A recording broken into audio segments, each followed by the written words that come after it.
Valencia, and this is my presentation on AT&T's cost of capital.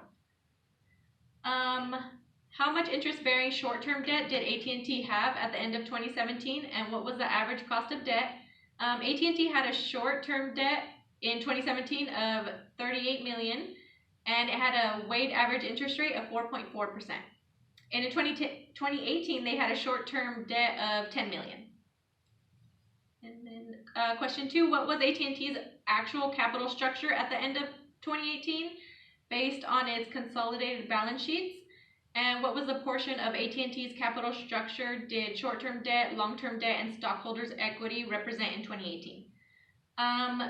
Short-term debt in 2018 was $10 million. The long-term debt was $166 million. And the shareholders' equity was $193 million. Altogether, the capital structure was 47.7%. But looking it up on Yahoo Finance, it's stated that the debt-to-equity ratio was 94.92%. And number 3, now that we recalculate AT&T's capital structure using long-term capital and long-term debt and common equity, what did we accomplish this, and how did we calculate the long-term debt to total long-term capital ratio and common equity to capital ratio? So for the long-term debt, all I did was calculate 2018's long-term debt plus the shareholders' equity in 2018, which was $194 million. And then for long-term debt to long-term capital ratio, I added the long-term debt divided by the shareholder equity, which gave us the 46.16%. And then the equity to longer capital ratio, I did 193 million divided by 360 million, which gave us 53.84%.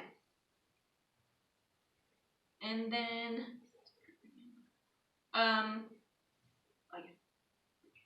with the spread premium, if we used a fixed rate of 10-year bonds, if their investment, bankers tell a firm that they can do a spread premium at 1.5%. So with the U.S. 10-year bond yield, it was 1.47%, the spread premium of 1.5%, and the rate of AT&T they would pay is 2.97%. And then for AT&T's 2018 notes to consolidated financial statements, we examined the note on the income statement. We used the average tax rate for 2018 listed on the financial note, and we did the marginal tax rate to calculate the after-tax cost of short-term debt and long-term debt. So we used the income tax rate of 2017, which was 35%. The income tax rate for 2018 was 21%. The weighted average interest rate was 4.4%. So to calculate the short-term debt, we did 4.4% times 1 subtract 0.35%, which gave us a 2.6% for the short-term debt. And for the long-term debt, we did 0.0297 times 1 subtract 0.21 equals the 35%.